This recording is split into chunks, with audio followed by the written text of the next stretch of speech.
Yo, what's up mga kaibigan? Nalina tayo magkwentuhan. Kanina ay lahat nga nanalo ang Warriors, Nuggets, Clippers, Timberwolves at ang Lakers. At ang resulta nito sa standings ay nakandado na nga ng Lakers ang number 3 seed sa West. Habang ang Grizzlies naman ay bumagsak na sa 8 seed matapos ang back-to-back loss. Subalit ang crucial game na inaabangan ng madami ay ang bakbakan ng Los Angeles Clippers at ng Golden State Warriors. Dalawang napaka-importante na game for both teams. Una sa lahat, inaasahan na makukuha nga ng Denver Nuggets ang panalo kontra sa Houston Rockets sa kanilang final game dahil non-bearing na nga ang game na ito para sa Rockets at inaasahan na ipagpapahinga nila ang kanilang 8 main players bilang paghahanda para sa playoffs.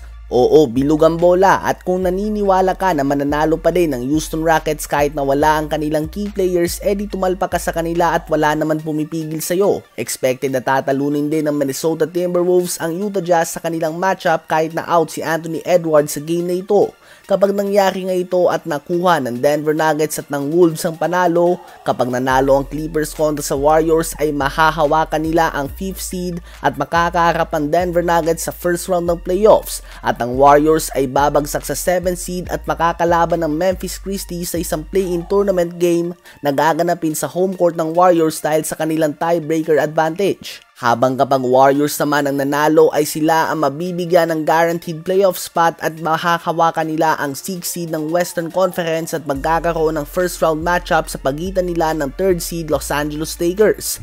Ang Clippers naman ay babagsak sa play-in tournament kapag natalo sila at makakaharap ang Memphis Grizzlies sa home court ng Clippers at Wolves versus Nuggets naman sa 4 and 5 matchup. So ganun na lang nga mga kaibigan kahalaga ang final game ng Clippers at ng Warriors. Ang panalo ay pasok na sa playoffs at ang talo naman ay babagsak sa 7th seed sa play-in tournament.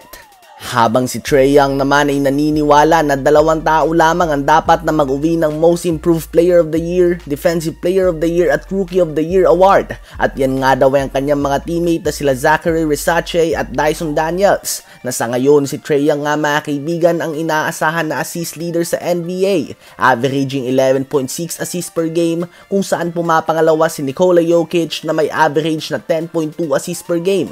So hindi na nga siya mahabol nito mga kaibigan. Sa steals naman ay nauna nga si Dyson Daniels na may average na 3 steals per game. Ang second ay si Nikola Jokic ulit, averaging 1.8 steals per game.